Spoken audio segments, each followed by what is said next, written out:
I am JB Bryan, the President and Chief Investment Officer at JB Bryan Financial Group, the home of AfroEconomics. I had an exciting meeting this morning.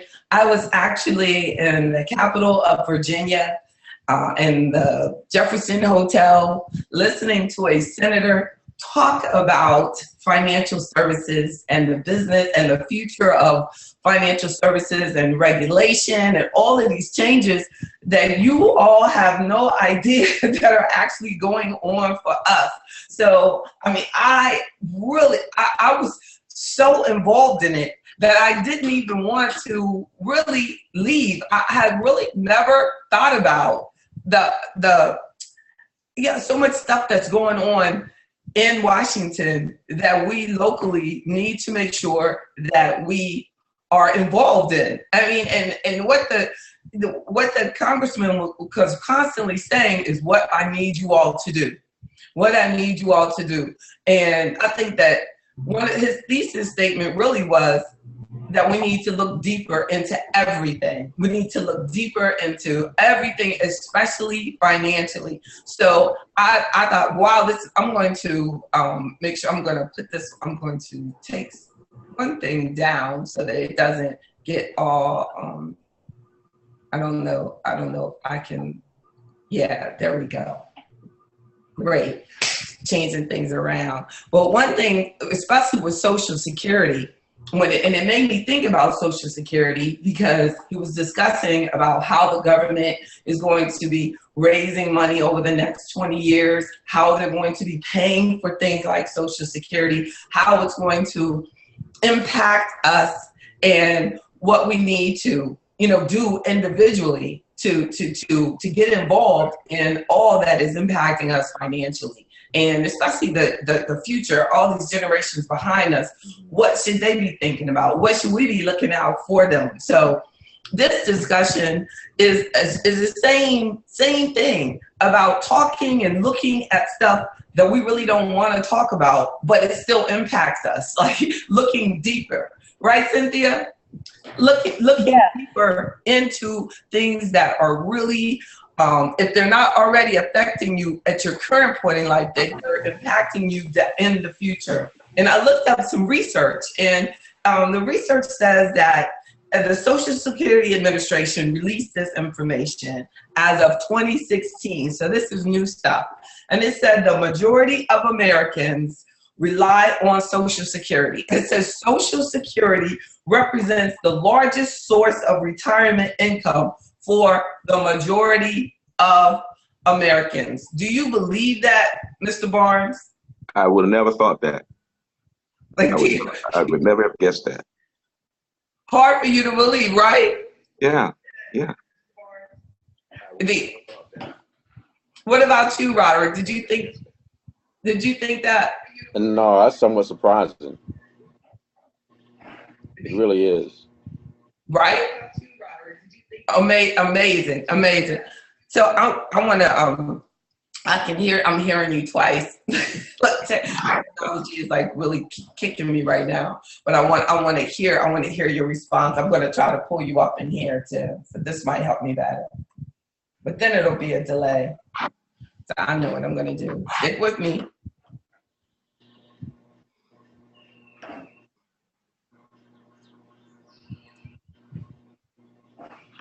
Got here, and you're open in two places. So let's go back. Great. So tell me, when I tell you that, George, that Social Security is the largest source of income for the majority of Americans, does that give you concern? Yes. Because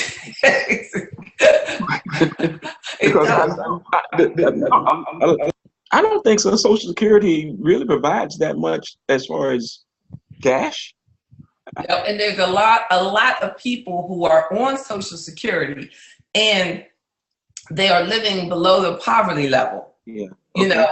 Because of, they're relying on it. And then there's a lot of people who get to retirement age, unfortunately, Mr. Walton, who don't even qualify for Social Security because they never learned what was required of them, what they needed to contribute. And especially and we talked a lot last week in the discussion. Thank both of you for participating. We were talking specifically about Black men, starting their own businesses. And I talk about that a lot. But when you're self-employed, you really do run the risk of, making sure that you do put in the money that you're required to put in. Like it says, self-employed people, for the government wants you to put away 15.3% of your income. When you're working for someone, you're putting away 7.65 is going towards the government. And then your employer is putting away 7.65.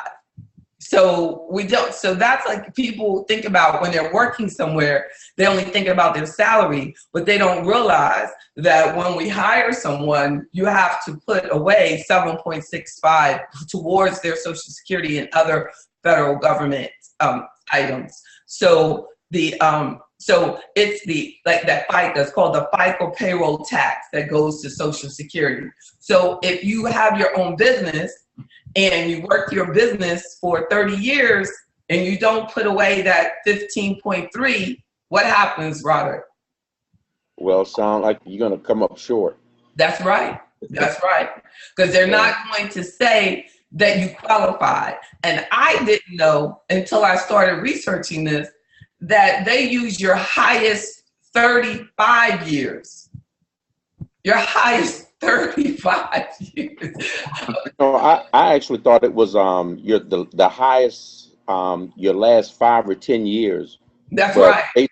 Based on what you're saying, that must apply to your employer. There you go. That's more of a pension thing, and that's so true. So, definitely it's a lot different, when we're talking about Social Security. So then it brings me to, and I want Cynthia and Patricia, who are my shy girls. Patricia, can you hear me? Patricia? I hear Cynthia. What do you think? Patricia, can you hear me? I heard her laugh. So Cynthia, I did talk to you earlier. Cynthia, can you hear me? Tell me. Yes, I can hear you well. Wonderful. And you are a beautiful woman, and I wish we could see your face right now. I know, my hair is even looking pretty too. That's what I'm talking about. You know what I'm saying? It takes pretty to know pretties. I'm glad I know. I tell you, what do you think is the perfect age to start receiving Social Security? Oh, you know what? It depends on how long you really expect to live. I think, I think I would take it early because of the simple fact I'm not sure it's going to be around. Oh, right. So I wouldn't wait until I was 70 to start taking it. At least you know you could wait till 70. A lot of people don't even know about that 70. That 70 is the maximum, age. That's the longest that you can wait. I've only met a very few people, but I met this one lady and she got to 70 and she was mad because she had to take it. I was like, what in the world? But she was the type. Look, I would say probably my type. Just like to work, she loved her work. I remember I bought from her downtown, and she was really into real estate, and she was scared from a tax perspective that the Social Security income, she was gonna have to pay taxes on it, and she was right.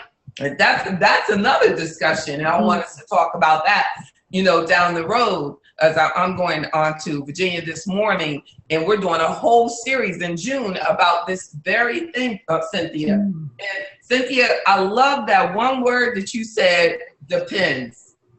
Depends. Mm-hmm. Depends is everything. It depends on your health. It depends on your wealth. Like, it depends on your specific situation. Now, Cynthia, you're a very healthy woman. So, you might say that, you're going to live a long time. But if you had health issues, and you might say, well, I'm not going to really live that long. So, and I need the money. Then it's a given that 62, you have to grab it.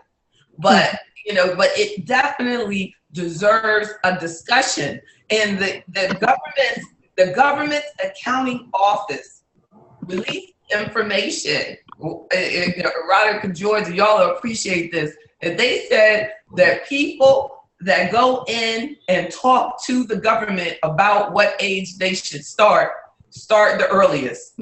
Like, they said that when people, people who don't go in and talk to the counselors and stuff like that are less likely to start early.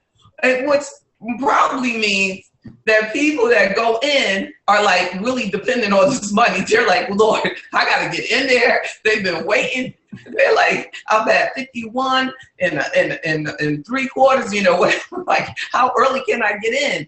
But they're saying that somewhere in the discussion that they feel that this is like them regulating themselves and judging themselves and researching themselves. They said that somewhere in their discussion that they felt like that they were actually, that they were encouraging people somehow to actually start at 62.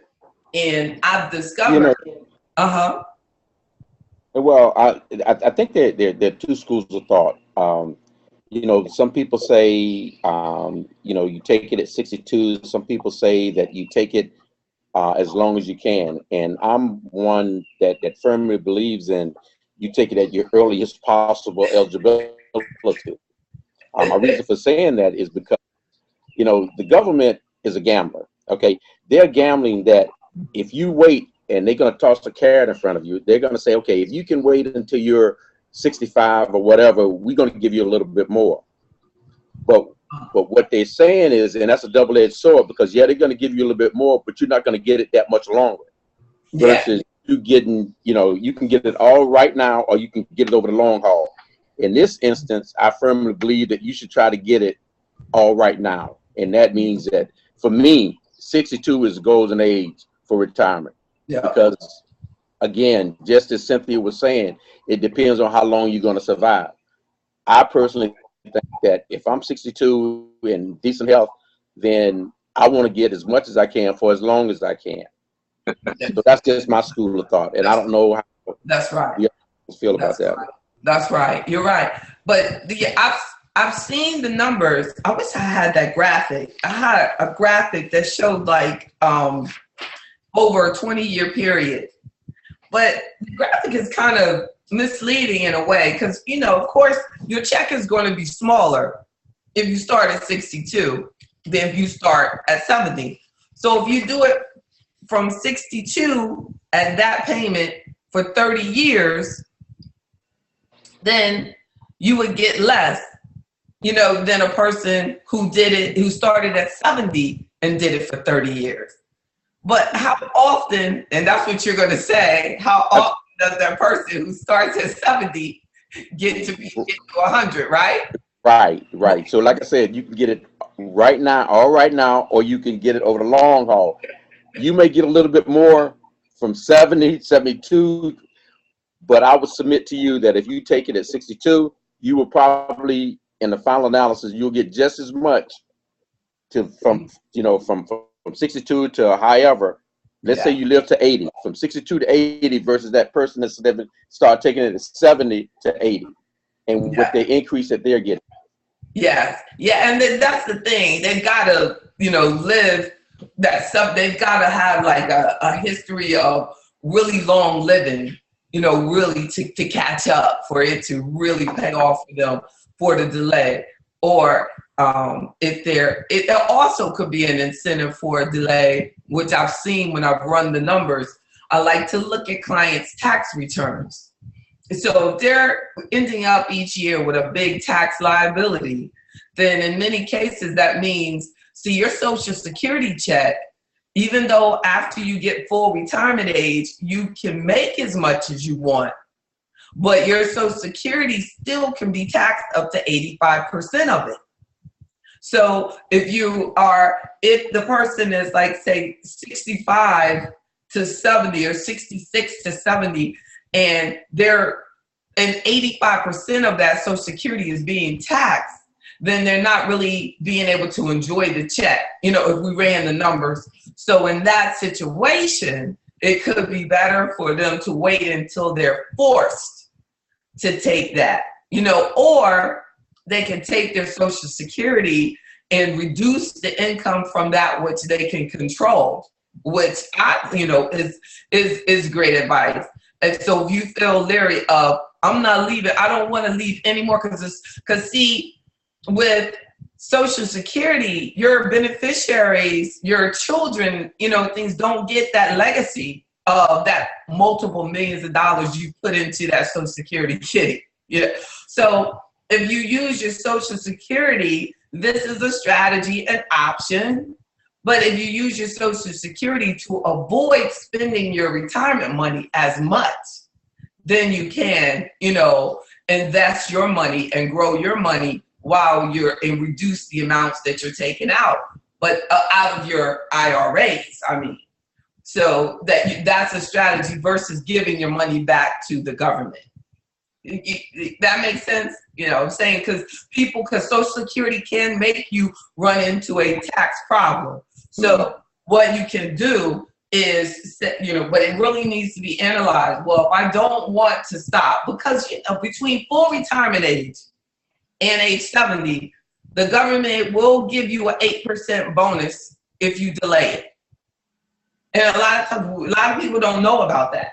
So that's an 8% return, or 8% increase. So your check might go from like 1,000 to 1,300, so you get like 100 versus 100% of your benefit. If you wait till 70, you can get 132% of your benefit, so it's a nice little bump, but you also have to, like you said, all the risks that we've said, like, what if you don't live to get there? What if you don't live to get it? And it's an 8% increase, but it's not like an 8% increase that you could get on your IRA, where it's still your lump sum and your beneficiaries are still walking away with something. So as I was in a meeting and the daughter was telling the mom, I want you to wait. I don't want you to get your Social Security yet. I don't want you to get your Social Security yet. And the mother had been working, 40 years. And I could tell in her face, she was like, no, I want to get my money. I'm going to get my money. And then I explained that, if she can take that out, then it would put less pressure on her investments, and then she could use the Social Security and she could continue to have her lump sum of money growing for her. But of course, the lump sums of money in many cases aren't guaranteed, unless you make sure you set it out correctly. But, your Social Security income is guaranteed.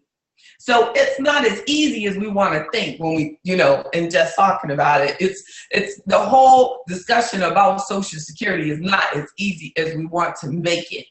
And we definitely, I think that we need to think about what's the difference between 62, 65, 66, 67. My full retirement age to the government will be 67. So the only years that I can get that bonus delay would be, 68, 69, 70. So that 8% bonus is getting smaller and smaller on that, the years between there and 70. And soon that, it's going to have to change. It's going to have to change for the full retirement age. It's going to be moving more because we're living longer, and we don't have, these massive amounts of money contributing to the system. And unfortunately, so we have to, realize that anybody who was born in the 70s and the 80s, they need to really start focusing on they don't want to be like the majority Americans are right now, depending on their Social Security. So those of you who have a private pension, only 13% of Americans have a private pension that's giving them retirement income. 13%, and that's going down because less and less corporations have that. So we have 33%, now just to look at the numbers, 33% of retirees, the largest source of income is from Social Security. Says the majority of Americans, Social Security represents the largest source of retirement income. Social Security is 33% earnings, so that means they're still working. 32% of retirees can't participate in this discussion like you all, like George and Roderick, because they're still working. 10% comes from asset income, 13% from that private pension. Then we have government employee pensions, 8%, and then 4% other. I wonder what that other is. They robbing somebody? I don't know. But probably, I guess, from family or something. From family. So it's interesting. And then, so what do you think is the most popular age? The most popular age to get that Social Security check. What do you think? I'm gonna guess 62. What do you think, Robert? I would like to say 62, but I think folks are trying to hold out for that bump, and probably 65, I guess. What do you think, Cynthia? What? She probably had me on mute. Ooh. Okay, I'm gonna unmute you. I know, right? I think it's 65 too. I've noticed that on my job, people have been fussing about and wanting to retire, and then once they hit that age, they realize, and once they hit the point where they can retire, they're like, oh, well, I think I can stay on a little while longer. Yeah, so, but it's actually, George is right. George, really? The blue pen, yeah. The majority of people are still taking their money and walking away. 62. Yeah. Well, I know a lot of people are saying, just like Roderick was saying, that they want their money as much as they can get for as long as they can get it. Yep. Because the longevity is not promised to you. Exactly. It's so true. And I've met some wealthy people, just like all of you all, and they are across the board. Give me my money, I don't care what you're saying, JB. Shut up. I want my money. 62. That's it. Yeah. But at least I think the more that I talk about the options, and the most important thing is that we should look at our tax consequences. So I want us to have another discussion on the taxation of Social Security, so that we can look at our tax returns and see how much people that are receiving it, how are they being taxed, how is it impacting them, and focus on that area in the 1040. And Cynthia is still working, and and just really looking at the numbers and how is it, and how to avoid being among the majority of Americans who are depending so much on Social Security. And I appreciate you all for being the example, that this is a really important topic, and bringing life to it. You all bring life to it. I can talk about it, but you all are really bringing life to it, and the reality of the majority of people don't have a full understanding about their options. Was there anything that we discussed that was new to you, Roderick? Actually, I have a question. Let's say you're getting Social Security disability, and you are not at that Social Security age. Once you start getting your disability, and once you turn 62, how do you switch, or do the system automatically switch you? Or, I have a friend of mine in that situation. So how do they, go from Social Security disability to regular Social Security?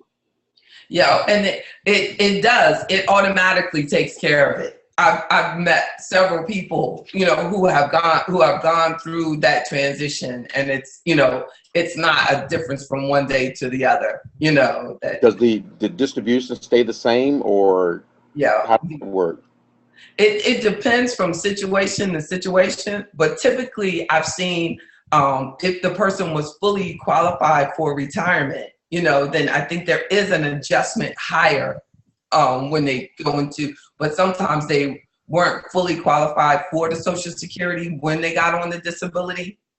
So I'll have to, I would first suggest that they should talk specifically with Social Security to make sure, you know, that if they're deserving of an increase, because a lot of times the retirement payout is higher than the disability payout, you know. So they, like you'll see on the estimates that they send you each year, and will say disability is this payment, you know, because they come into different types of money, because Social Security is this old age, survivor, and disability insurance program.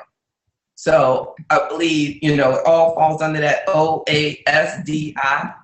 So hopefully it's like different pots of money. So when it stops, right, like, because what survivors get is different than what the old age people that qualify because they reached the 62. So if a disabled person had 35 years of a higher income, then possibly they could, once they get to, you know, 62, see an increase above what they were getting for the disability. I can't verify it. That's definitely a unique situation, but I think I've heard of it, and I've never heard anybody like complain when they transition from one to the other. But and I'm just looking at my material that I'm looking at. Eligibility depends on the insured, but definitely, and we can look at that farther, because that's a good question, and somebody out there might actually apply to them, because unfortunately we have a lot of people who are young and receiving disability benefits and have actually worked. Let's just say they're 55, you know, if they're 55, and what you're asking me is what happens to them at 62, correct? Right. Yeah, and I will definitely find that out. I'll probably be able to answer in like 10 minutes, but you wouldn't want me to do that while no. Because you know how I get obsessed. Wait a minute, you know. So, but it's not a bad thing, and it definitely always. Most things about the programs that they set up have made sense to me. Like yesterday, not even yesterday, it was a couple of days ago. Someone was telling me about, you know, her husband, and she was like, my husband's divorced, and he was married to his first wife for more than 10 years, and then the first wife, if she doesn't remarry, will qualify for his Social Security, you know. And I told her, I said, it doesn't matter, you know, it doesn't take away from the 10 years that he spends with you. It's just, they've set it up so nobody's being penalized. It's not like they're actually taking money. His check is not impacted. It's just that the government sees that they have spent that person, if half of his is higher than hers, the old spouse, then she will qualify for the larger of the two amounts, not both. But so they have really thought it all through. But sometimes it works against you. You know, I had a client who his spouse passed away and he became disabled. They've even thought through that. But he became disabled like 7 months too late. Like if you become disabled within a certain amount of years after that person dies, then you can receive a certain amount of disability immediately. But it was a couple months later, I was like, wow, how frustrating. So then he had to wait until 60 years old to get the larger check, which was hers. But there are so many specific situations and changes, and I'm glad that you all brought that up, because this is some real stuff. So remembering that Social Security is deep, that we do need to look into it. You can look at socialsecurity.org. Contact me at jb@afroeconomics.com for specific questions also. Y'all say hoorah. Everybody loves Social Security. It's nice. Look, it's nice to have since we have to pay it, but we don't want to depend on it, right? No. Right, indeed. But thank you all so much. God bless y'all. I'm JB Bryan, President and Chief Investment Officer at JB Bryan Financial Group, a registered investment advisory firm. Have a great day. Check out AfroEconomics.com.